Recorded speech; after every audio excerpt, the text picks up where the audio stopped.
33 días hacia la gloria eucarística. Quinta sesión. ¿Y qué es lo que demanda el Señor de ti, sino solo practicar la justicia, amar la misericordia y andar humildemente con tu Dios? Miqueas 6:8. Una enseñanza difícil. Hace unos años escribí un libro titulado Enseñanzas difíciles. El subtítulo es Las 40 enseñanzas más desafiantes de Jesús. Jesús no prometió una vida fácil, pero durante 2000 años la gente ha intentado combinar el cristianismo con una vida fácil. Estas dos cosas son incompatibles. Jesús no solo no prometió una vida fácil, sino todo lo contrario. Cuando reflexionó ahora sobre estas 40 enseñanzas, veo que son las enseñanzas que los cristianos han estado evitando desde el principio. Cuando Jesús recorría los polvorientos caminos a lo largo de la orilla noroeste del mar de Galilea, sus oyentes se esforzaban por comprender y aceptar algunas de sus enseñanzas más que otras. Sin embargo, ninguna más que la difícil enseñanza que estamos a punto de explorar. Más que ninguna otra enseñanza, fue la que tanto sus seguidores como sus detractores se esforzaron por asimilar. Nada ha cambiado desde entonces a este respecto. Ha sido una fuente de controversia y división desde entonces. Jesús les dijo, en verdad les digo que si no comen la carne del Hijo del Hombre y beben su sangre, no tienen vida en ustedes. El que come mi carne y bebe mi sangre tiene vida eterna, y yo lo resucitaré en el día final. San Juan 6, 53, 54. Este es un momento central en la vida pública de Jesús. Hay dos momentos en los que la gente realmente se esforzaba por entender lo que Jesús decía. Cuando Jesús explicó que si derribaban el templo, Él lo construiría en 3 días, y lo que dice aquí sobre ser el pan de vida.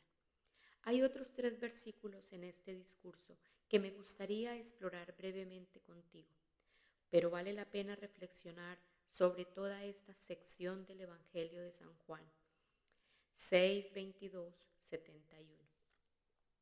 Es rica en significado y prefigura no solo el resto de la vida de Jesús, sino también la vida de la Iglesia católica desde entonces.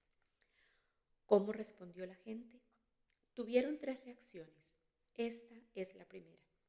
Los judíos, por tanto, discutían entre sí diciendo, ¿cómo puede éste darnos a comer su carne? San Juan 6, 52. Hacemos muchas suposiciones y creemos en ellas, pero en realidad, en la mayoría de las situaciones, debemos cuestionar, desafiar y poner a prueba nuestras suposiciones, porque las suposiciones erróneas hacen imposible llegar a conclusiones válidas. Es sutil, pero ¿ves la suposición en el versículo que acabo de leer? Te lo repito. Los judíos, por tanto, discutían entre sí diciendo, ¿cómo puede éste darnos a comer su carne? ¿Lo captaste? ¿Cómo puede éste darnos a comer su carne?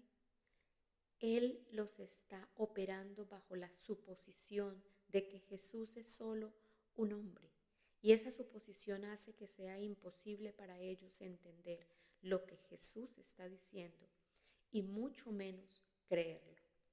Si un vagabundo te dice que te va a dar una carta de recomendación y una beca completa para Harvard, naturalmente te mostrarías escéptico y desdeñoso. Ese es el tipo de situación que se da en esta parte del Evangelio. La gente no acepta quién es Jesús en realidad y por eso son incapaces de comprender todo lo que Él puede hacer por ellos. Luego pasamos a su segunda reacción, y esta reacción es especialmente relevante hoy, dado todo lo que está sucediendo en nuestra cultura. Por eso muchos de sus discípulos, cuando oyeron esto, dijeron, Dura es esta declaración. ¿Quién puede escucharla? San Juan 6:60. Obsérvese que no dijeron, no lo entendemos, ni siquiera, no queremos vivir esta enseñanza. O, ¿puedes explicarlo un poco más? Ni siquiera querían escuchar eso. Ni siquiera querían oírlo. Esta es la actitud de la cultura actual. Y no solo en relación con cuestiones de fe. La pobreza de mente y de espíritu ha caído tan bajo que esta es ahora la actitud de la cultura hacia las verdades objetivas y las realidades. Durante miles de años, una persona que se negaba a reconocer la realidad era considerada negacionista y enferma mental. Hoy se puede negar la realidad y ser considerado un iluminado. ¿No es una señal de que la propia cultura está muy enferma? Hace poco estuve leyendo sobre enfermedades mentales para un proyecto en el que estoy trabajando y me encontré con esta descripción de la esquizofrenia, que es una enfermedad mental trágica y desesperadamente triste. La esquizofrenia es una enfermedad mental grave que provoca ideas, creencias y experiencias desordenadas. En cierto sentido, las personas con esquizofrenia pierden el contacto con la realidad y no saben qué pensamientos y experiencias son reales y cuáles no. Fue la última línea la que me hizo pensar en la cultura actual. Las personas con esquizofrenia pierden el contacto con la realidad y no saben qué pensamientos y experiencias son reales y cuáles no. Cuando no estamos dispuestos siquiera a escuchar la otra parte de un argumento, nos abrimos peligrosamente al engaño y a la tiranía de la peor calaña.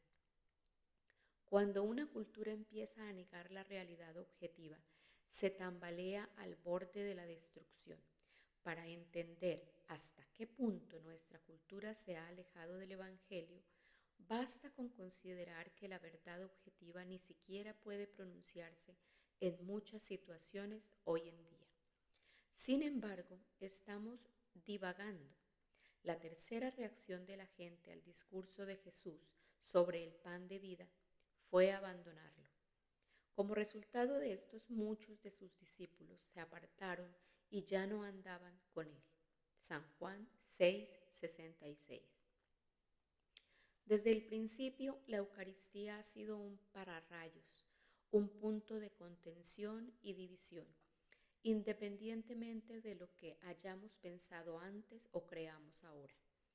Pidamos al Señor que abra nuestros corazones, mentes y almas a una comprensión más profunda de la Eucaristía hoy y cada día que pasa durante el resto de nuestras vidas. Todos tenemos hambre de algo. Descubrir de que tenemos hambre es una de las grandes búsquedas espirituales de la vida. Hay muchos tipos de hambre.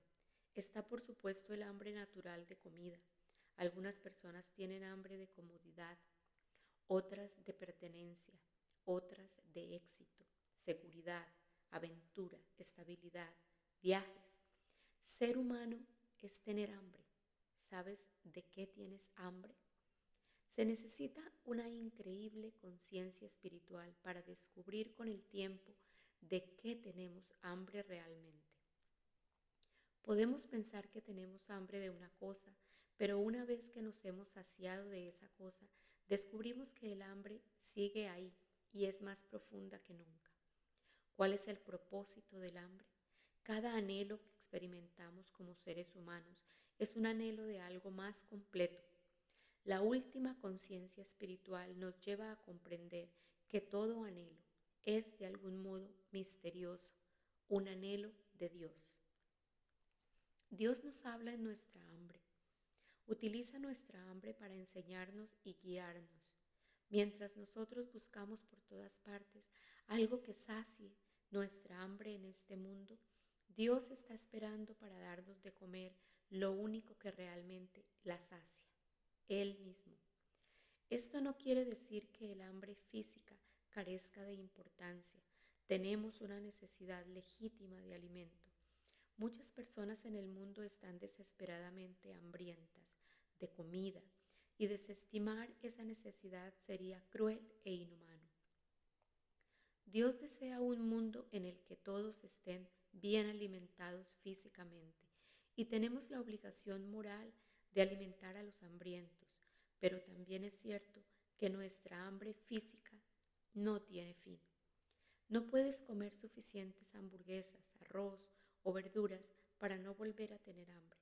En tan solo unas horas tu cuerpo comenzará a desear más alimento. ¿Por qué Dios nos hace así? No podemos saber todas las razones, pero una explicación es que Él sabe que necesitamos recordatorios constantes de nuestra hambre espiritual, que es mucho más profunda e importante. Nuestra hambre física constante pretende revelar nuestra hambre espiritual constante de Dios. Cada vez que nuestro estómago ruge es un recordatorio de que nuestra alma también clama por alimento. Nuestra alma no gruñe literalmente, pero nos envía mensajes como quiero un significado mayor. Tienes mucho más que ofrecer. Tiene que haber algo más en la vida. Y la triste verdad es que por mucha gente que tenga hambre física en el mundo, hay mucha más que está hambrienta del alma. Pero, a diferencia de nuestra hambre física, esta hambre espiritual tiene una forma de ser perfecta y completamente satisfecha.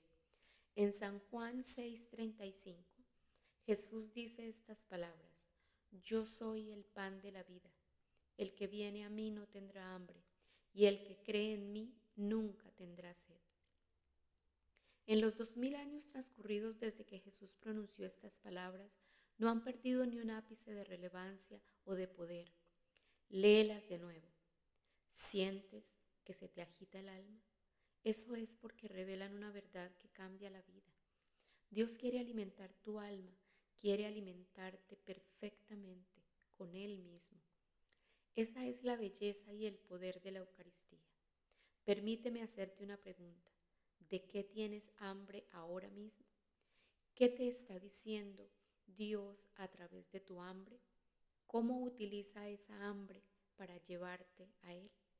Si tienes hambre de un propósito mayor en tu vida, de una relación más satisfactoria, de un trabajo más significativo, de descanso, de claridad, de inspiración, de alegría, de esperanza, de paz, no quedarás satisfecho con las cosas superficiales del mundo. Jesús te espera en la Eucaristía para darte exactamente lo que necesitas. Es hora de que empieces a prestar verdadera atención al hambre de tu alma. Puedes intentar ignorarla, negarla o fingir que no está ahí, pero nunca desaparecerá. Es una invitación de Dios y Él nunca dejará de tratar de atraerte hacia Él. El hambre de tu alma es algo bueno. Síguela a donde te lleve. Confía, entrégate, cree, recibe. Lección. Solo Dios puede satisfacer tu anhelo infinito. Deja que Él responda a tus necesidades y te alimente espiritualmente con la Eucaristía. Virtud del día, la valentía. La virtud de la valentía es la fortaleza moral ante el peligro o la dificultad, especialmente ante todo lo que se opone a nuestra fe. La valentía nos permite enfrentarnos a nuestros miedos y hacer lo que es bueno, correcto, justo y noble. Todo lo que es importante en la vida requiere de valor. Comunión espiritual. Jesús, creo que tú estás verdaderamente presente en el Santísimo Sacramento de la Eucaristía. Cada día anhelo más de ti.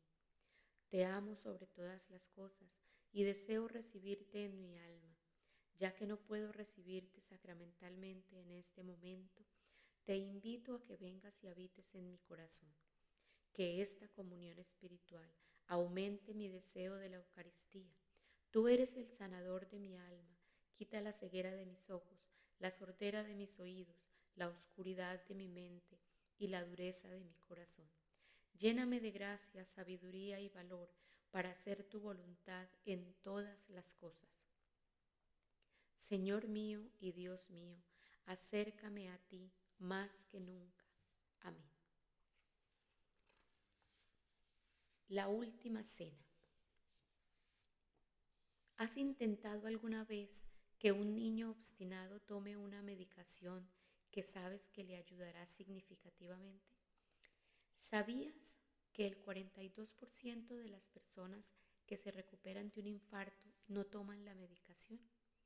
En general, más del 70% no cumple las instrucciones del médico. Tras recuperarse de un infarto y potencialmente mortal, la naturaleza humana caída es real y está en todas partes. Por eso, no es de extrañar que nos neguemos a recibir la medicación espiritual que Dios nos prescribe. Nuestra resistencia a la Eucaristía es asombrosa. La definición de obstinado es que se niega tercamente y, por desgracia, trágicamente. Esto describe perfectamente las relaciones de muchas personas con la Eucaristía. Si se pide a la gente que nombre los momentos más significativos de la historia, la mayoría ni siquiera se acerca. La última cena es uno de los que faltan en la mayoría de las listas y, sin embargo, si se elimina de la historia de la humanidad, todo cambia. La institución de la Eucaristía lo cambió todo y la Eucaristía sigue cambiándolo todo. Si cooperamos y colaboramos con Dios, esta fue la observación de San Juan Vianney. No hay nada tan grande como la Eucaristía. Si Dios tuviera algo más precioso, nos lo habría dado. Si supieras que solo te queda una noche de vida, ¿qué harías esta noche? Pasarías todos los momentos posibles con las personas que quieres, pondrías tus asuntos en orden espiritualmente y harías lo que pudieras para asegurarte de que tus seres más queridos supieran sin una sombra de duda de cuánto los amas. La realidad de la muerte tiene ese efecto, clarifica, hace que nuestras verdades, prioridades, sean sorprendentemente claras. Cuando se trata de Jesús tenemos el caso único de la persona más importante que jamás haya vivido, la fuente de salvación para todo el mundo, que sabía exactamente cuánto y cómo iba a morir. Seríamos tontos si no nos fijáramos en los últimos días que pasó en la tierra en busca de claridad sobre lo que Jesús valora por encima de todo. ¿Qué hizo Jesús en su última noche en la tierra? Los evangelios coinciden. Jesús reunió a sus amigos más íntimos en la última cena e instituyó el sacramento de la Eucaristía. En palabras de San Lucas, cuando llegó la hora, Jesús se sentó a la mesa y con él los apóstoles y les dijo: intensamente he deseado comer esta Pascua con ustedes antes de padecer. Y tomando el pan después de haber dado gracias, lo partió y les dio, diciendo: esto es mi cuerpo, que por ustedes es dado. Hagan esto en memoria de mí. De la misma manera, tomó la copa después de haber cenado, diciendo: esta copa es el nuevo pacto en mi sangre, que es derramada por ustedes. San Lucas 22, 14 al 16, 19, 20. Jesús sabe que va a morir al día siguiente, en pocas horas. Judas lo traicionará. Él lo sabe. Sus amigos se dispersarán y lo abandonarán. Él lo sabe. Será brutalmente torturado y crucificado. Lo sabe. Tendrá una muerte espantosa. Él lo sabe. ¿Cuánto sabes que te estás muriendo?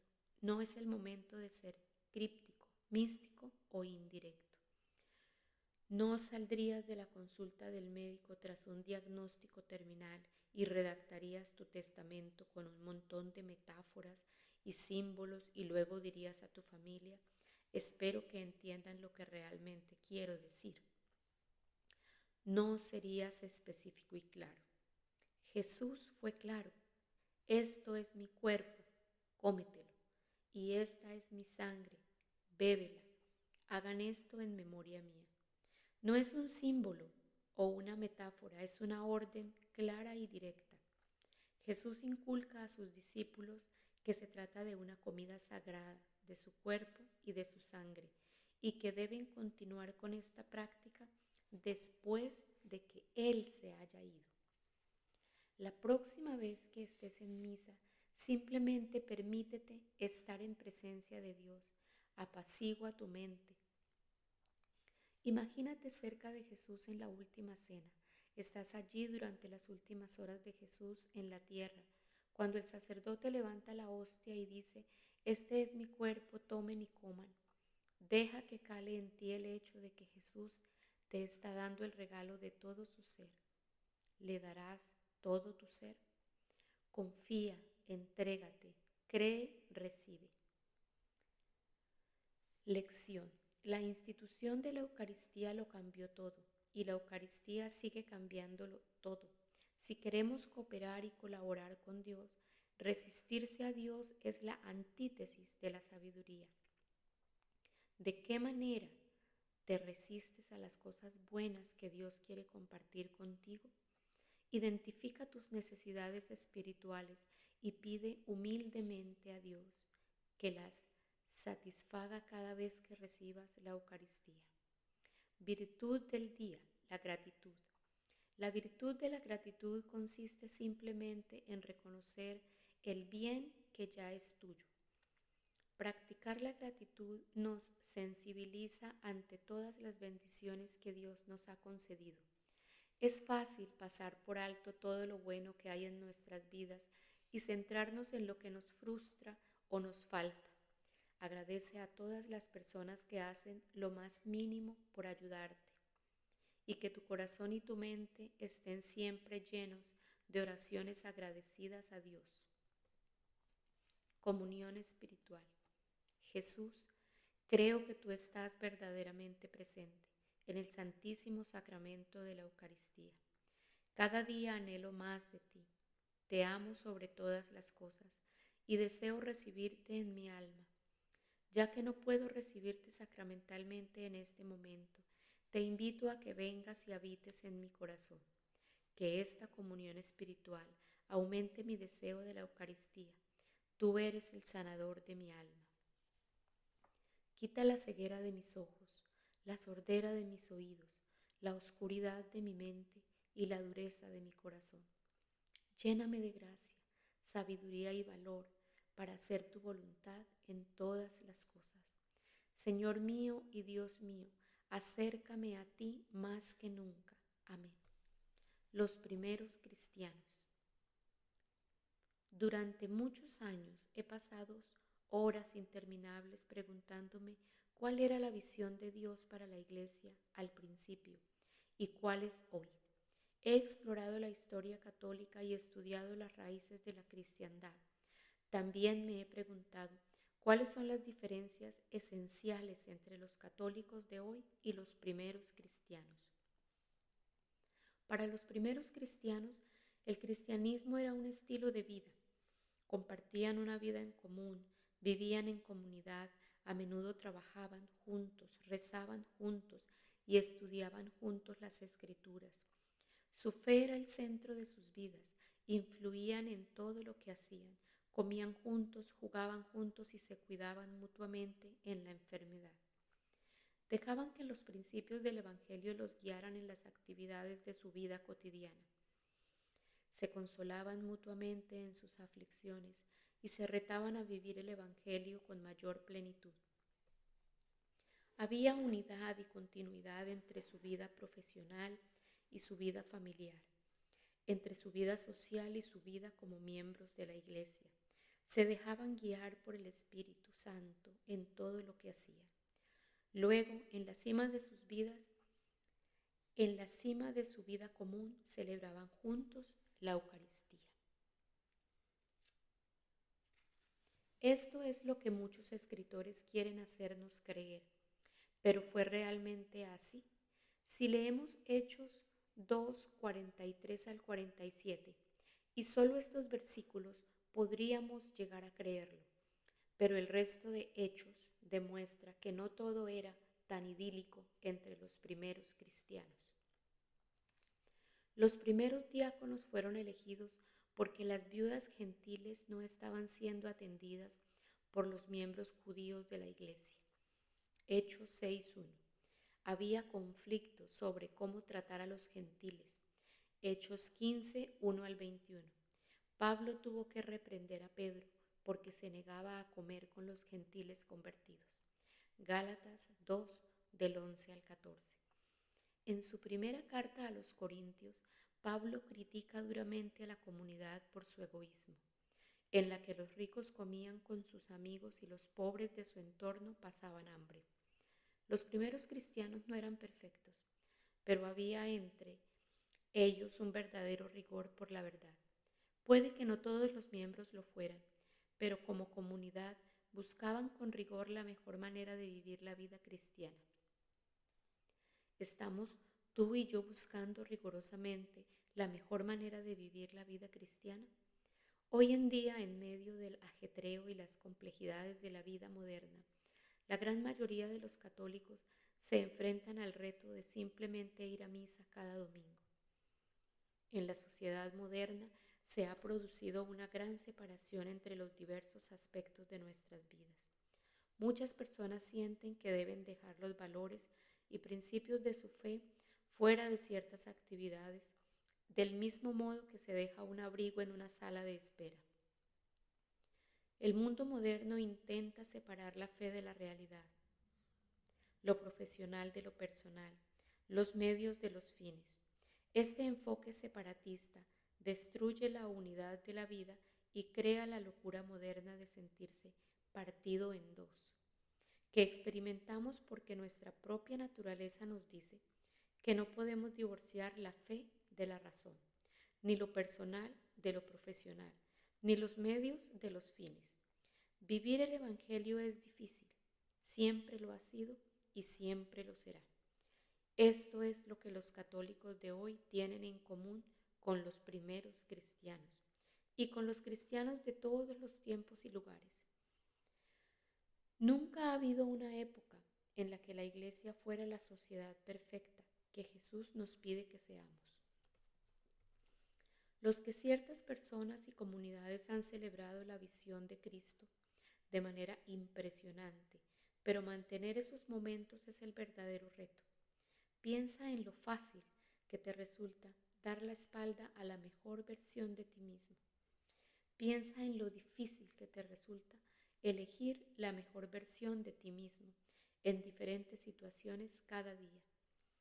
Ahora multiplícalo por 1.200 millones y podrás hacerte una idea de lo difícil que es para la Iglesia ser la mejor versión de sí misma, aunque solo sea por un momento. Cada vez que adoptas un comportamiento autodestructivo, la Iglesia se convierte en una versión peor de sí misma. No sé cuáles son las diferencias esenciales entre los primeros cristianos y los católicos de hoy. Sí sé que los caminos del hombre no nos llevarán de donde estamos hoy a donde estamos llamados a estar. También sé que en todo lugar y en todo tiempo, desde la última cena, Jesús ha estado presente para guiarnos a ti y a mí y a toda la Iglesia a través de la Eucaristía. Estoy seguro de que la Iglesia necesita cada vez menos tus ideas y las mías y cada vez más la guía de Jesús mismo. Es Jesús quien renovará el mundo tal como lo conocemos hoy. ¿Sucederá con un destello de luz cegadora? Sospecho que no. La renovación que la Iglesia y el mundo necesitan tan desesperadamente en este momento de la historia sucederá de esta manera. Tú y yo abandonaremos la ilusión de control y entregaremos nuestros corazones a Jesús. Dejaremos que Jesús guíe nuestras palabras, pensamientos y acciones, momento a momento.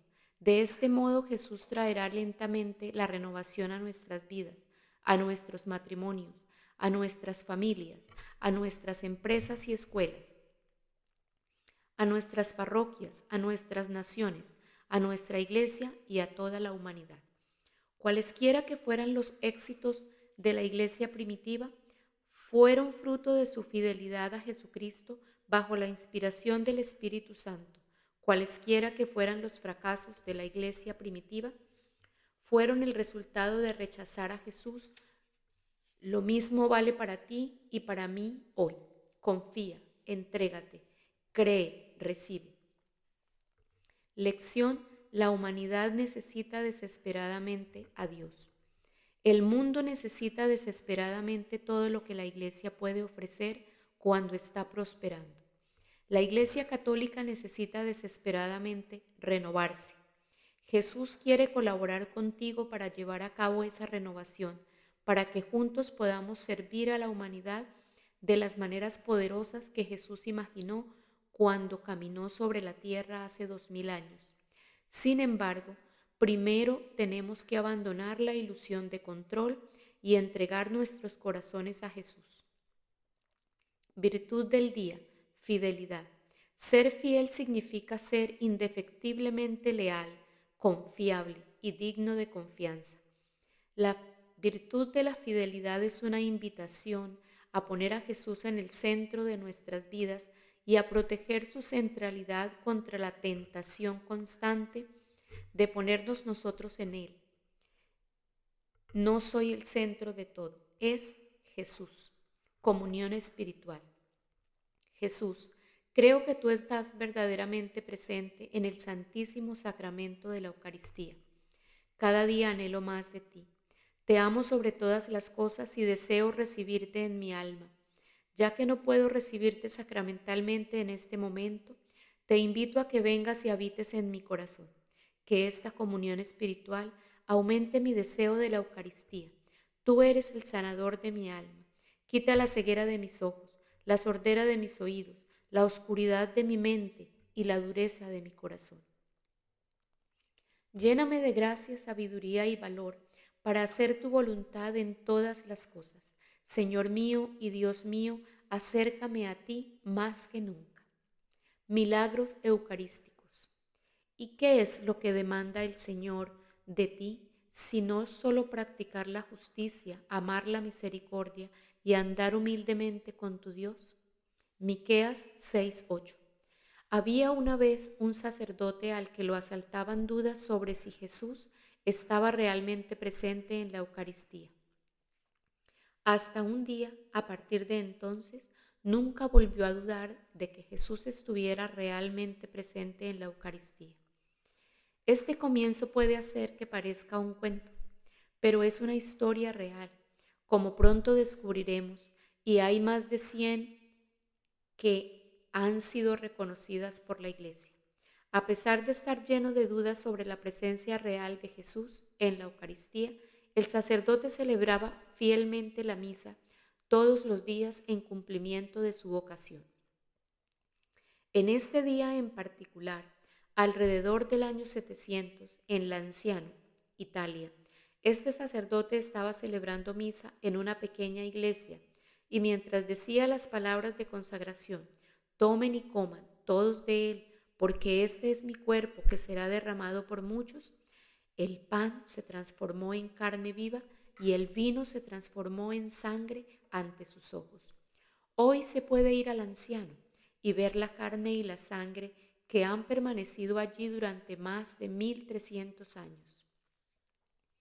La carne y la sangre han sido estudiadas por científicos en varias ocasiones y se han extraído las siguientes conclusiones. La carne es verdadera carne humana y la sangre es verdadera sangre humana. La sangre es del tipo AB, la misma en todos los milagros eucarísticos aprobados. La carne es tejido muscular del corazón y no hay evidencia de conservantes o cualquier otro agente químico presente.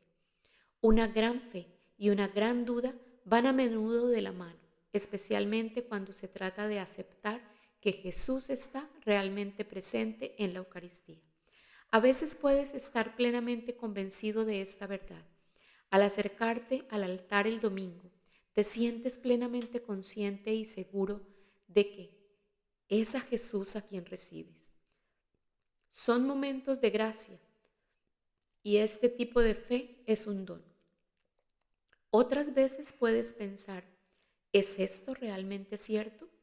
¿Está Jesús realmente ahí en esa pequeña hostia blanca? ¿Tiene esto algún sentido? En esos momentos, seguro que no eres la primera persona que tienes dudas. El milagro del anciano es solo uno de los más de 100 milagros eucarísticos que se han documentado a lo largo de la vida de la Iglesia. Igualmente, muchos hombres y mujeres han sido sostenidos solo por la Eucaristía. Santa Catalina de Siena, 1347-1380, vivió los últimos 7 años de su vida consumiendo solo la Eucaristía y agua. Esto no tuvo ningún efecto sobre su energía y, de hecho, muchos de sus logros dignos de mención se realizaron durante este periodo. El 28 de abril de 2001 se celebraba la adoración eucarística en la parroquia de Santa María de Chiratakonam, India. De repente, aparecieron 3 manchas rojas en la hostia. Asombrado, el sacerdote guardó cuidadosamente la hostia en el sagrario. Unos días más tarde, al examinarla, descubrió que las manchas se habían dispuesto de tal forma que parecían el rostro de un hombre, que muchos han llegado a considerar el rostro de Jesús. Una fotografía de la hostia ha inspirado a millones de personas en todo el mundo. El 21 de octubre de 2006, una parroquia de Tixtla, México, celebró un retiro. Durante la misa, 2 sacerdotes y una hermana religiosa estaban repartiendo la comunión, cuando la hermana se volvió hacia el celebrante, con lágrimas en los ojos. La hostia que sostenía soltaba una sustancia roja.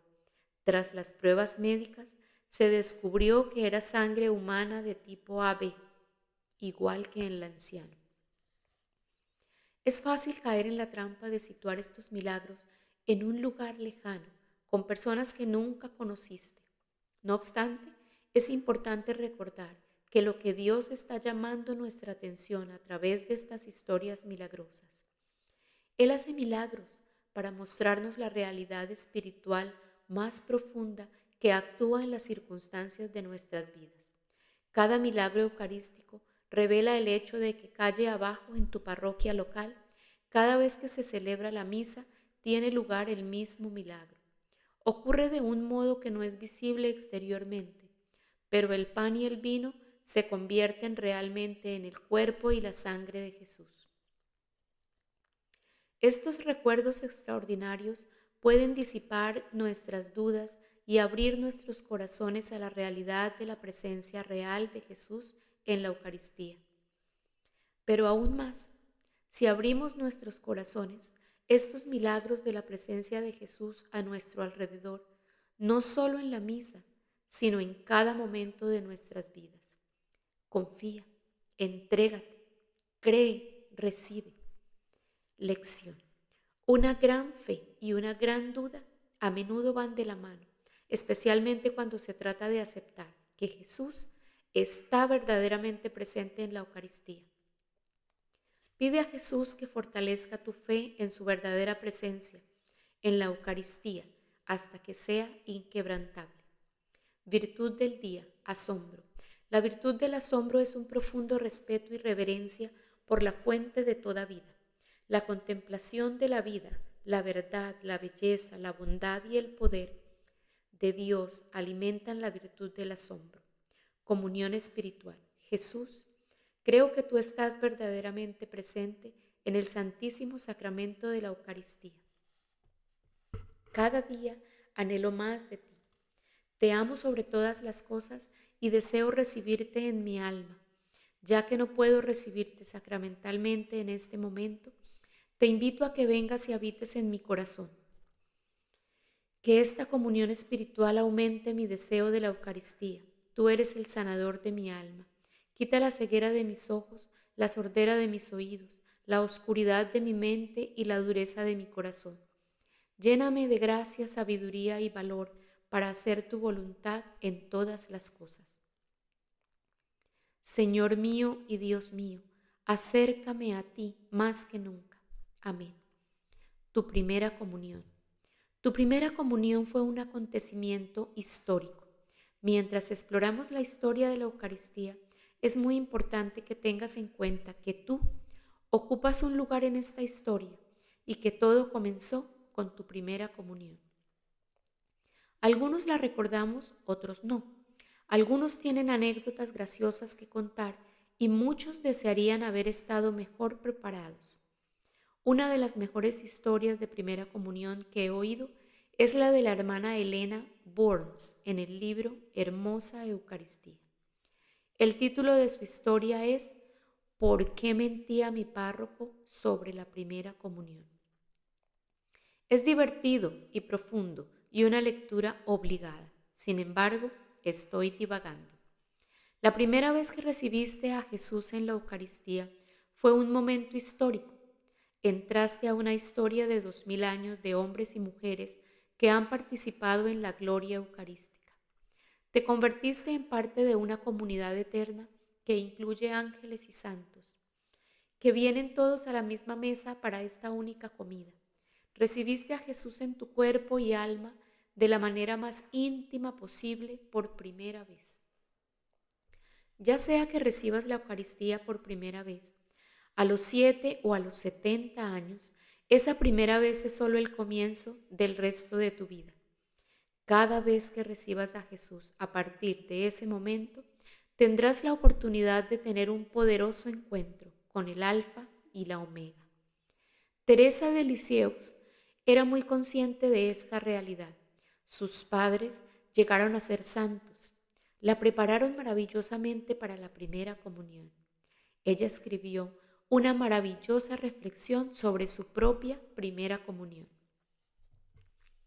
Nos enseña a hacer que cada encuentro con Jesús cuente. Por fin llegó el día más maravilloso de mi vida y puedo recordar cada pequeño detalle de aquellas horas celestiales. Mi despertar gozoso al amanecer, los besos tiernos y reverentes de las otras niñas, la habitación donde nos vestimos, llena de los copos de nieve, blancos, con los que nos vistieron una tras otra, y sobre todo nuestra entrada en la capilla y el canto del himno de la mañana, altar de Dios, donde se posan los ángeles. Nada transformará tanto tu experiencia de la Eucaristía como aprovechar el poder de la expectativa. Más del 50% de la alegría en cualquier gran aventura de la vida proviene de la expectativa. Cuando planeas unas buenas vacaciones, te preparas para una primera cita, te preparas para el nacimiento de tu hijo. Gran parte de la alegría viene antes de que tengas la experiencia. Una de las mayores tentaciones en torno a la Eucaristía es tratarla como una parte habitual de nuestra rutina, en lugar de como el momento más significativo de nuestra vida, de nuestra semana. Y la manera de superar ese obstáculo espiritual es empezar a crear expectativas. A lo largo de la semana, prepárate para la misa rezando la comunión espiritual cada día, reflexionando sobre el Evangelio de la misa del domingo siguiente, ayunando, para ser conscientes intencionalmente del hambre de su alma y llegando unos minutos antes para aquietar tu corazón, mente, cuerpo y alma antes de que comience la misa. Nos preparamos para todo lo que consideramos importante en esta vida. La preparación crea expectativa y la expectativa llena nuestras almas de alegría. Cuando no nos preparamos para la misa, revelamos nuestras prioridades equivocadas y nos privamos de gran parte de la alegría que Dios quiere darnos a través de la experiencia eucarística. Confía, entrégate, cree, recibe. Lección. Tienes un lugar en la historia de la Eucaristía. Tienes un lugar en la historia de la Iglesia Católica. Tienes un lugar en el altar de Dios. Cada invitación a recibir a Jesús es un honor inconmensurable. Cada encuentro tiene el poder de cambiar tu vida. Aprovecha el poder de la expectativa preparándote para la misa. Virtud del día. Esperanza. La virtud de la esperanza es una delicada combinación de deseo de vida eterna y espera de ella. Es una de las 3 virtudes teologales, cuyo objeto es Dios: la fe, la esperanza y el amor. La esperanza es un don de Dios que nos devuelve a Dios. Repite esta sencilla oración una y otra vez a lo largo del día. Señor, aumenta mi esperanza. Comunión espiritual. Jesús, creo que tú estás verdaderamente presente en el santísimo sacramento de la Eucaristía. Cada día anhelo más de ti. Te amo sobre todas las cosas y deseo recibirte en mi alma.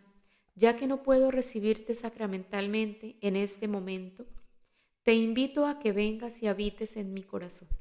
Que esta comunión espiritual aumente mi deseo de la Eucaristía. Tú eres el sanador de mi alma. Quita la ceguera de mis ojos, la sordera de mis oídos, la oscuridad de mi mente y la dureza de mi corazón. Lléname de gracia, sabiduría y valor para hacer tu voluntad en todas las cosas. Señor mío y Dios mío, acércame a ti más que nunca. Amén. Nuestra Señora de Fátima. Corría el año 1917.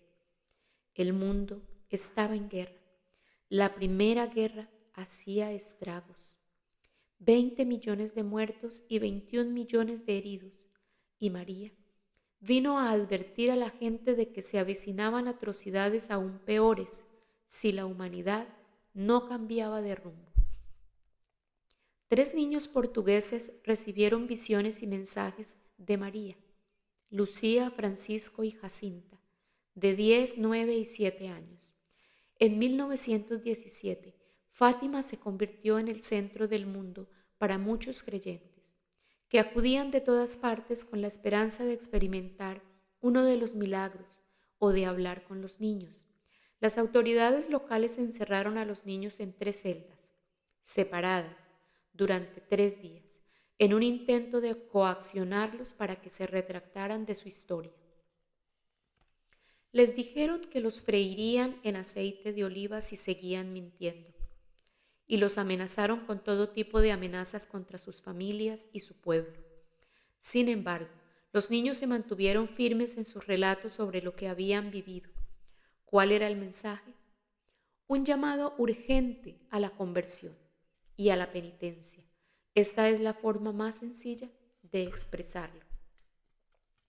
Por supuesto, los mensajes de mayo a octubre de 1917 tenían muchos aspectos. María habló del cielo, el infierno, la muerte y el juicio. Las 4 últimas cosas. Los mensajes incluían reflexiones sobre el pecado y el sacrificio, y un llamado a rezar el rosario por la paz en nuestras familias y en el mundo. Y lo que es especialmente importante en nuestro camino hacia la consagración eucarística. María habló a los niños y al mundo sobre el respeto a la Eucaristía. Ha habido muchos signos y apariciones sobrenaturales a lo largo de la historia cristiana, pero no como el de Fátima. Es sin duda la más profética de las apariciones modernas. María dio a los niños una visión del infierno, predijo la Segunda Guerra Mundial antes del final de la Primera Guerra Mundial y predijo el inmenso daño que Rusia haría al abandonar la fe cristiana y abrazar el comunismo. María presentó a los niños 2 caminos, uno de salvación y otro de destrucción. El mundo no escuchó y todo lo que Nuestra Señora de Fátima predijo se hizo realidad, incluyendo la destrucción de la Iglesia Católica desde adentro. El mundo no escuchó. El mundo sigue sin escuchar. Solo el 30% de los católicos en los Estados Unidos creen que Jesús está realmente presente en la Eucaristía. El otro 70% cree que es solo un símbolo. ¿Escucharás? La primera aparición tuvo lugar el 13 de mayo de 1917.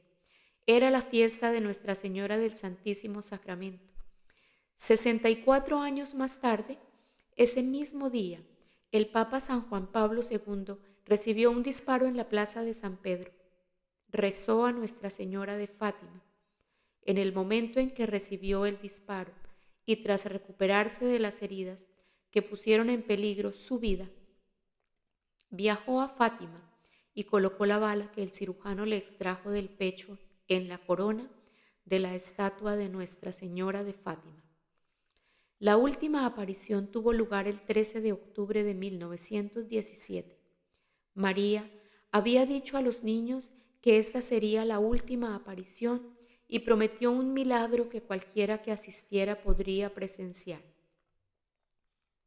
Hasta 100,000 personas se encontraban ese día en los campos de los alrededores de Fátima y fueron testigos del milagro del sol. Al día siguiente, los periódicos laicos de todo el mundo lo publicaron en primera página.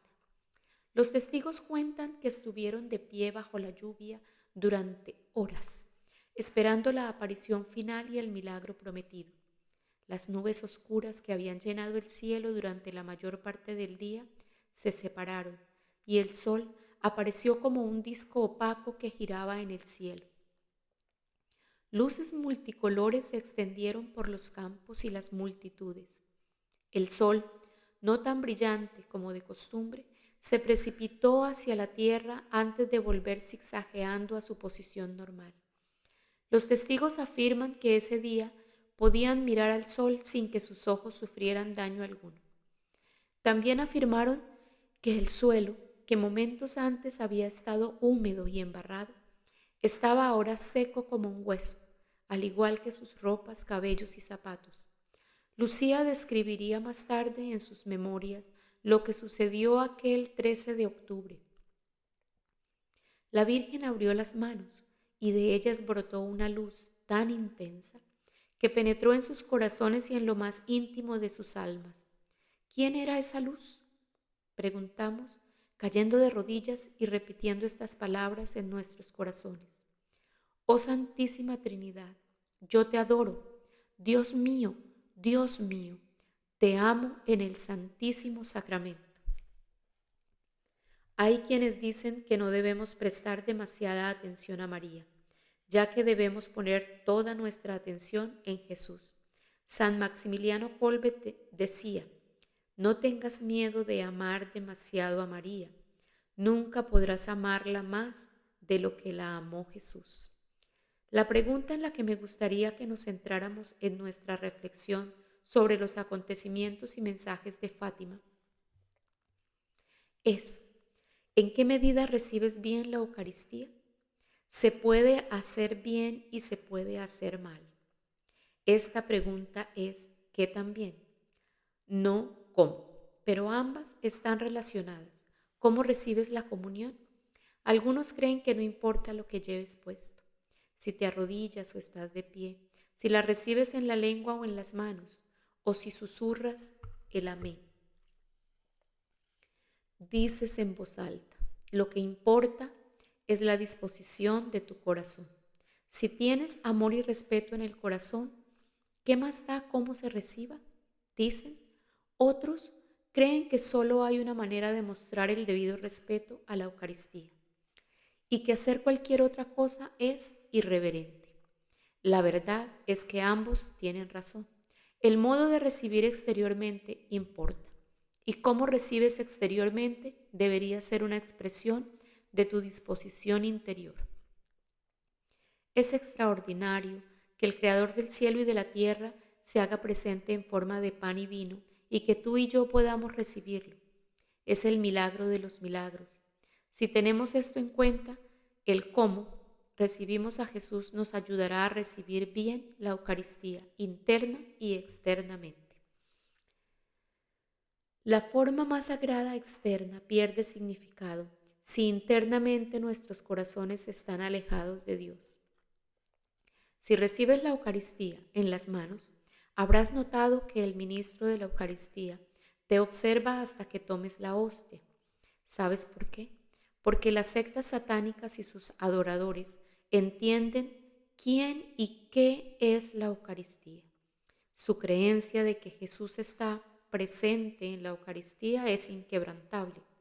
Los satanistas roban hostias consagradas de las iglesias católicas y luego se burlan de Jesús y profanan la Eucaristía en una ceremonia a la que se refieren como misa negra.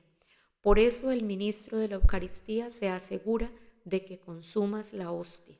San Pablo enseñó que siempre debemos recibir la Sagrada Comunión de una manera digna. Dejó claro que si recibimos la Eucaristía de manera indigna, comemos y bebemos condenación sobre nosotros mismos. Primera de Corintios 11, 27 al 32. Un año antes de que María se apareciera a los niños de Fátima, Dios preparó a los niños con visitas del ángel de la paz. En una de ellas sostenía un cáliz con una hostia suspendida en el aire, dejando el cáliz y la hostia suspendidos en el aire. El ángel se arrodilló e hizo repetir a los niños 3 veces: Santísima Trinidad, Padre, Hijo y Espíritu Santo, los adoro profundamente y les ofrezco el preciosísimo cuerpo, sangre, alma y divinidad de Jesucristo presente en todos los sagrarios del mundo, en reparación de los ultrajes, sacrilegios e indiferencias con que Él mismo es ofendido, y por los infinitos méritos de su sacratísimo corazón y del Inmaculado Corazón de María, les ruego la conversión de los pobres pecadores. Entonces el ángel dio la hostia a Lucía y la preciosa sangre a Jacinta y Francisco, y dijo: coman y beban el cuerpo y la sangre de Jesucristo, terriblemente ultrajado por la ingratitud de los hombres. Reparen sus crímenes y consuelen a su Dios. Visité Fátima por primera vez a los 20 años. Sentí una atracción, un llamado a ir allí. Desde entonces he visitado muchos otros lugares sagrados en el mundo, pero nunca sentí esa atracción hacia otro lugar que no fuera Fátima. En los 10 años que siguieron a mi primera peregrinación a Fátima, volví más de 25 veces, llevando a miles de peregrinos a experimentar los misterios del lugar donde María pisó la tierra para alentar y advertir a la humanidad. Hace muchos años tuve la oportunidad de asistir a misa con Sor Lucía.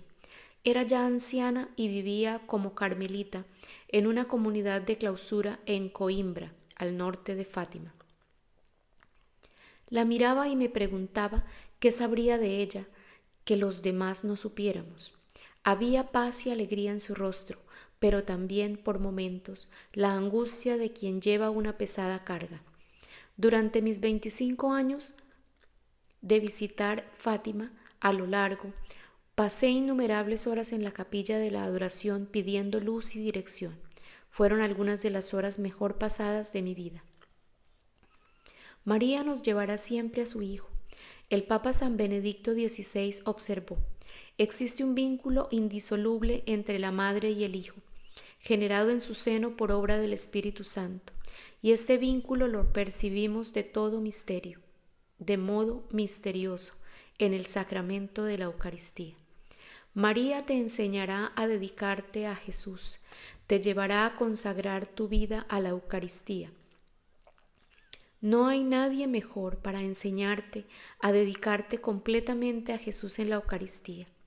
Ella te llevará a la gloria eucarística.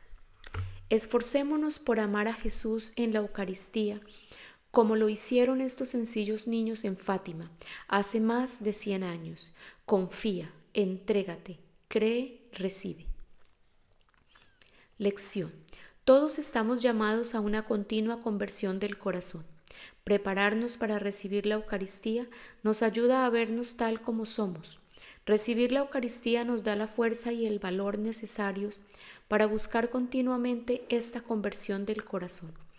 Comprométete, no solo a recibir a Jesús en la Eucaristía con frecuencia, sino a recibirlo bien.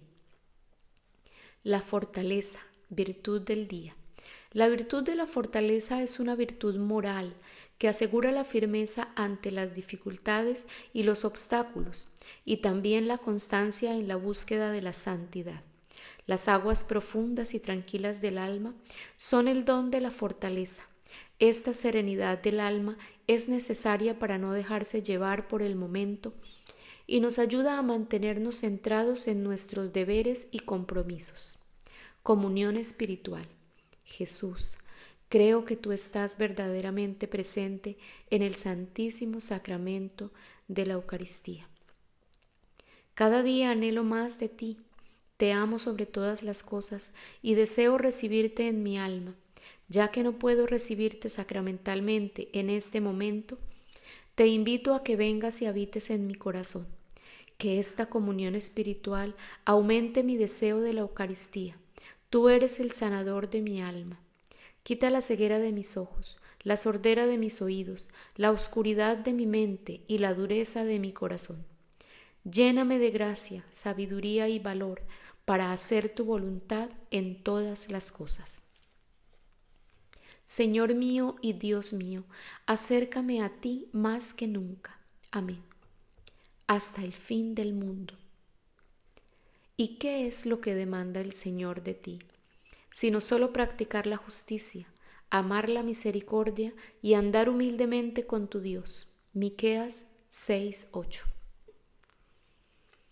En 1163 un hombre caminaba junto al río Sena, en París, cuando vio una enorme obra nueva.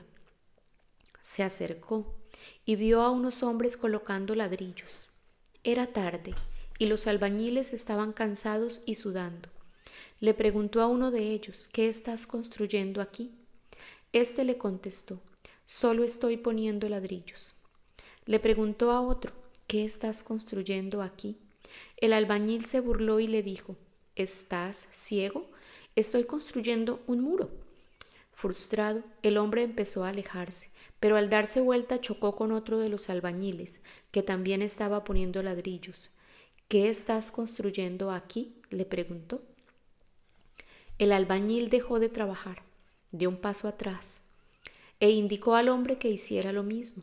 Luego, mirando al cielo, dijo: estamos construyendo una catedral. Las catedrales son hermosas, comentó el hombre. Nunca has visto una catedral tan hermosa, respondió el albañil. Esta será la catedral más notable que el mundo haya visto jamás. Se elevará sobre la ciudad. Hombres y mujeres se maravillarán ante ella y vendrá gente de todo el mundo solo para verla. Se necesitaron 182 años para terminar esa catedral. Los que comenzaron a construirla nunca llegaron a verla terminada. Tiene 420 pies de largo, 157 pies de ancho y 300 pies de alto, y con toda la rica historia de Francia, increíbles vistas y arte fenomenal. Sigue siendo la atracción más visitada de Francia cada año, con 13 millones de visitantes anuales. Tiene casi el doble de visitantes que la Torre Eiffel y 4 millones más que el Louvre. Es la Catedral de Notre Dame. Hombres y mujeres de todos los credos y sin credo alguno vienen a visitar Notre Dame de París y maravillarse ante ella. Me encanta París. Voy allí un par de veces al año durante una semana para alejarme de todo y de todos y centrarme en mis escritos. Estos viajes suelen coincidir con el comienzo y el final de un libro. Cada año mi nuevo libro sale a la venta el 15 de agosto, fiesta mariana de la Asunción. Pero antes de que el libro salga al público, llevo el manuscrito terminado a la Catedral de Notre Dame y lo consagro al cuidado de María. El 15 de abril de 2019, hacia las 6 de la tarde, estaba sentado en mi habitación de hotel en París escribiendo. Estaba terminando mi libro Redescubre a los santos. La ciudad empezó a enloquecer. La gente gritaba y empezaron a sonar sirenas, docenas de ellas. Miré por la ventana y vi humo. Notre Dame estaba ardiendo. La veía desde la ventana de mi habitación. La Catedral de Notre Dame ha sido considerada durante mucho tiempo uno de los lugares más bellos del planeta. El mundo lloró cuando la emblemática estructura ardió en llamas. Durante horas los espectadores vigilaron desde las calles, llorando, rezando y cantando himnos mientras ardía una de las iglesias más bellas del mundo. Antes del incendio, la impresionante belleza de la catedral había resistido el paso del tiempo durante más de 800 años. La construcción original comenzó en 1163 y tardó casi 200 años en completarse. Miles de trabajadores contribuyeron a levantar la enorme estructura, muchos de los cuales nunca la vieron terminada. También fue un proyecto peligroso. Según las estimaciones, entre 60 y 100 años murieron durante la construcción. Entre 60 y 100 hombres murieron durante la construcción. Mientras tanto, durante generaciones, un número desconocido de ciudadanos aportó dinero para sostener el proyecto. Aunque fueran pobres en muchas ocasiones, y tras el incendio, personas de todo el mundo se comprometieron a donar casi $1.000 millones para reconstruirlo. Gracias al trabajo, la generosidad y los sacrificios de tantas personas, millones de visitantes y peregrinos se han maravillado ante la belleza gótica de la catedral. Y ahora millones más tendrán la oportunidad de hacerlo durante futuras generaciones. Todo esto plantea una pregunta: ¿por qué? ¿Por qué gastar tanto tiempo, energía y dinero para construir una edificación? ¿Qué motivó a tanta gente a mantener semejante esfuerzo durante generaciones? Hay muchas motivaciones posibles: estética y arquitectura, legado y vanidad, ego y orgullo. Quizás todas ellas hayan desempeñado algún papel. Sin embargo, cada una de estas razones palidece en comparación con lo más profundo y hermoso que motivó cada bloque de piedra caliza y cada pincelada de pintura. ¿Cuál es esa razón? La fe. Una creencia inquebrantable en que Jesús, realmente presente en la Eucaristía, vendría a habitar en la catedral mientras ésta se mantuviera en pie. Notre Dame es solo un ejemplo entre miles. Viaja a cualquier parte del mundo y pide que te lleven al edificio más hermoso de la zona. La mayoría de las veces te llevarán a una iglesia católica. ¿Por qué los católicos han construido tantas iglesias hermosas en todos los siglos y en todo el mundo? No es por el arte ni por la arquitectura, no es por el legado o el orgullo personal, es porque creemos que Jesús está realmente presente en la Eucaristía. ¿Hay iglesias católicas feas? Sí. ¿Quién las construyó y diseñó? Es solo una suposición, incluso una especulación. Pero sospecho que fueron construidas por personas que no creían en la verdadera presencia de Jesús en la Eucaristía. Visita la Basílica de San Pedro en Roma, la Catedral de Santa María en Sídney, la Catedral del Duomo en Milán, el Santuario de las Lajas en Colombia, la Catedral de San Patricio en Nueva York, la Basílica del Santuario Nacional de la Inmaculada Concepción en Washington, D.C., o cualquiera de las miles de increíbles iglesias católicas de todo el mundo, y experimentarás la sensación de lo sagrado y el asombro que inspiran. ¿Qué nos dicen realmente estas hermosas iglesias? Nos dicen que aquí hay algo más grande que el arte o la arquitectura, algo más que historia. Y no solo algo, sino alguien. Ese alguien es Jesucristo, realmente presente en la Eucaristía, presente en todas estas iglesias y presente en el sagrario de tu iglesia local. Cuando Jesús estaba a punto de ascender al cielo, permaneció frente a sus discípulos e hizo una promesa extraordinaria. Yo estoy con ustedes todos los días hasta el fin del mundo. San Mateo 28:20. En el corazón de la fe católica esta la creencia inquebrantable de que Jesús cumple esta promesa a través de la Eucaristía. No solo permanece con nosotros en espíritu, sino también físicamente, dándonos su cuerpo y su sangre en el Santísimo Sacramento. La belleza de las iglesias católicas alrededor del mundo es testimonio de esta fe.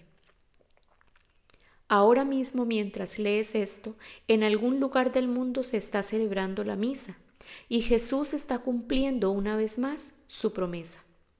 ¿Qué significa esto para ti y para mí en nuestra vida cotidiana? Bueno, si aceptamos esto con verdad, entonces todo cambia. Cuando tenemos una pregunta sobre nuestras vidas, ya no podemos actuar como si no supiéramos dónde encontrar la respuesta. Podemos acudir a aquel que tiene todas las respuestas. Cuando nos enfrentamos a un dilema que no podemos resolver, ya no podemos decir que tenemos que resolverlo por nosotros mismos. Podemos llevárselo a Jesús.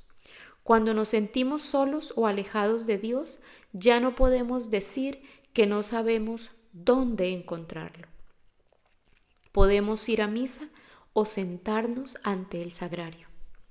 Jesús elige estar con nosotros en cuerpo y espíritu, en cada sagrario y en cada altar de todas las iglesias católicas del mundo. Prometió estar con nosotros hasta el fin del mundo y nunca romperá esa promesa. La única pregunta que nos queda es, ¿escogeremos estar con Él? Confía, entrégate, cree, recibe. Lección. Jesús prometió estar con nosotros hasta el fin del mundo. Él cumple esa promesa cada día en las iglesias más hermosas de las ciudades, más acaudaladas, y en las iglesias más humildes de los barrios más pobres. Sé consciente de su presencia mientras te mueves por el mundo. Virtud del día, la sinceridad. La virtud de la sinceridad implica estar libre de pretensiones, engaños e hipocresía. Se consigue guiando nuestras palabras y acciones con la verdad y la justicia. Mantén tus promesas.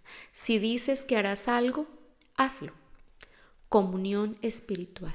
Jesús, creo que tú estás verdaderamente presente en el Santísimo Sacramento de la Eucaristía. Cada día anhelo más de ti. Te amo sobre todas las cosas y deseo recibirte en mi alma. Ya que no puedo recibirte sacramentalmente en este momento, te invito a que vengas y habites en mi corazón, que esta comunión espiritual aumente mi deseo de la Eucaristía. Tú eres el sanador de mi alma. Quita la ceguera de mis ojos, la sordera de mis oídos, la oscuridad de mi mente y la dureza de mi corazón. Lléname de gracia, sabiduría y valor para hacer tu voluntad en todas las cosas. Señor mío y Dios mío, acércame a ti más que nunca. Amén.